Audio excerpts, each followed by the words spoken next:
ሰላም ጤና ይስጥልኝ የፋስት ኒውስ ኢትዮጵያ ቤተሰቦች፣ ዛሬ በሀገራችን ኢትዮጵያ ትልቅ መነጋገሪያ የሆነ መረጃ ይዤላችሁ ቀርቤያለሁ። ጉዳዩ ስለ ታላቁ የህዳሴ ግድብና ስለ አሜሪካው ፕሬዝዳንት ዶናልድ ትራምፕ ነው።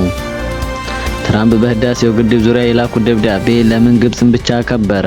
ኢትዮጵያ ለምን በግልባጭ እንዲደርሳት ተደረገ? በዚህ ደብዳቤ ጀርባ ያለው ሚስጥር ምንድን ነው? የታዋቂውን ተንታኝ አቶ ፈቅን ሀሳብ ጨምረን ከትናንት እስከ ዛሬ ያለውን ድራማ በዝርዝር እንተነትናለን። ለቻናሉ አዲስ የሆናችሁ ላይክ፣ ሼር፣ ሰብስክራይብ በማድረግ አበረታቱኝ። እስከ መጨረሻው አብራችሁ ይቆዩ።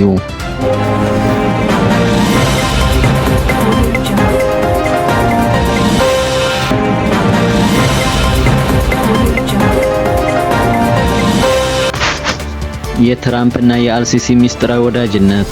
እንደሚታወቀው ዶናልድ ትራምፕ ከግብፁ ፕሬዝዳንት አብዱልፈታህ አልሲሲ ጋር ያላቸው ግንኙነት ተራ ዲፕሎማሲ አይደለም። የምወደው ዲክታተር እስከሚሏቸው ድረስ የጠበቀ ወዳጅነት አላቸው። በቅርቡም አልሲሲ ዋሽንግተን ድረስ ሄደው ትራምፕን አነጋግረዋል። ተመልካቾቻችን እዚህ ጋር ቆም ብለን ማሰብ ያለብን ነገር አለ። ትራምፕ ከ2019 ወደ ሽምግልናው የገቡት በግብጽ ጥያቄ ነበር። አሁን ደግሞ የጋዛው ጦርነት ጋብ ማለቱን ተከትሎ ግብጽ ኢትዮጵያን ለማስቆም ዳግም የትራምፕ እገዛ ጠይቃለች። ትራምፕም ይህንን አጋጣሚ በመጠቀም ጉዳዩን በድጋሚ አንስተውታል። ለምን ይመስላችኋል? ትልቁ ምክንያታቸው የኖቤል ሰላም ሽልማት የማግኘት ህልማቸው እንደሆነ አቶ ፈቅን ይናገራሉ። አሁን ደግሞ በጣም የሚያበሳጨውና አቶ ፈቅ በዝርዝር ያስቀመጡት ነጥብ ነኝ። ትራምፕ ለድርድሩ ደብዳቤ ሲጽፉ ደብዳቤው በቀጥታ የተጻፈው ለግብጽ ፕሬዝዳንት ነው። ለዋነኛዋ ባለ ጉዳይ ለኢትዮጵያ ግን ግልባጭ ወይም ኮፒ ነው የተደረገው። አስቡት እንግዲህ አንድ ሰው ቤትህ መጥቶ ሊያስታርቅ ሲፈልግ ለባላንጋራህ ደብዳቤ ጽፎ ላንተ ደግሞ እንዲያውቀው ብሎ ግልባጭ ቢልክልህ ምን ይሰማሃል? ይህ ትልቅ የዲፕሎማሲ ስድብ ነው። አቶ ፈቅ እንደሚሉት በትክክለኛው መንገድ ደብዳቤው ለሶስቱም ሀገራት በእኩልነት መጻፍ ነበረበት። ትራምፕ ግን ኢትዮጵያን ዝቅ አድርገው ማየታቸው በዚህ ደብዳቤ አሳይተዋል። በዚህም ምክንያት የኢትዮጵያ መንግስት በቀጥታ ስላልተጠየቅኩ መልስ አልሰጥም የሚል ዝምታን መርጧል። ይህ ዝምታ ግን ብልሃት ነው ወይስ ስጋት? እናንተ ምን ትላላችሁ?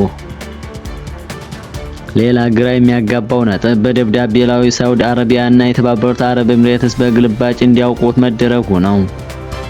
እነዚህ ሀገራት ከህዳሴ ግድብ ጋር ምን ያገናኛቸዋል? አቶ ፈቅ እንደሚሉት ተሳታፊ ሀገራትን መምረጥ ያለባቸው ተደራዳሪዎች ሀገራት እንጂ ትራምፕ አልነበሩም። ትራምፕ ግን የራሳቸውን ፍላጎት ለማሳካት የፈለጉትን ሀገር እየጠሩ ድርድሩን ውስብስብ እያደረጉት ነው። ግብጽና ሱዳን ድጋፋቸውን በፍጥነት ሲገልጹ፣ ኢትዮጵያ ግን ጉዳዩን በጥንቃቄ እያየችው ትገኛለች። ውድ ተመልካቾቻችን ከዚህ የፖለቲካ ድራማ ጀርባ ሌላው እኛን የሚያሳስበን ትልቁ ጉዳይ የሀገራችን ኢኮኖሚ ሁኔታ ነው። ብዙዎቻችሁ በኮሜንት እንደገለጻችሁት የኑሮ ውድነትና የነዳጅ ዋጋ ጭማሪ በዕለት ተዕለት ህይወታችን ላይ ትልቅ ጫና ፈጥሯል። ታዲያ ይህ የትራምፕ ሽምግልና ከኢኮኖሚያችን ጋር ምን ያገናኘዋል? የውጭ እርዳታና ብድር ትራምፕ ባለው ጊዜ እንዲያደረጉት ኢትዮጵያን በድርድሩ ላይ ካልተስማማች የአሜሪካ እርዳታ ወይም ከዓለም ባንክ የሚገኝ ብድር ላይ ጫና ሊያደርሱ የሚል ስጋትም አለ። ይህ ደግሞ የዶላር እጥረቱን ሊያባብሰውም ይችላል። የውጭ ኢንቨስትመንት በሀገሪቱ ሰላምና ዲፕሎማሲያዊ መረጋጋት ካልተፈጠረ የውጭ ባለሀብቶች ወደ ኢትዮጵያ ለመግባት ዳተኞች ይሆናሉ። ይህም የገበያ ዋጋው እንዲረጋጋ የሚያደርገውን የኢኮኖሚ እንቅስቃሴ ሊያቀዘቅዘውም ይችላል። ስለዚህ መንግስት ይህንን ዲፕሎማሲያዊ ጫና ሊያስተናግድ ጎን ለጎን የህዝቡን የኑሮ ሸክም የሚያቀሉ እርምጃዎችን መውሰድ ይኖርበታል። ውድ የፋስት ኒውስ ኢትዮጵያ ቤተሰቦች፣ የትራምፕ መመለስ ለኢትዮጵያ ሰላም ያመጣል ወይስ ጫና? ኢትዮጵያ የትራምፕን ሽምግልና ውድቅ ማድረግ አለባት ወይስ ጥቅሟን ለማስከበር በድርድሩ መሳተፍ ይኖርባታል? ሀሳባችሁን በኮሜንት አጋሩን። ውድ ተመልካቾች እስከ መጨረሻው አብራችሁ ስለቆያችሁ አመሰግናለሁ። ቻናሉን ላይክ፣ ሼር፣ ሰብስክራይብ በማድረግ አበረታቱኝ። ሰላም ለሀገራችን።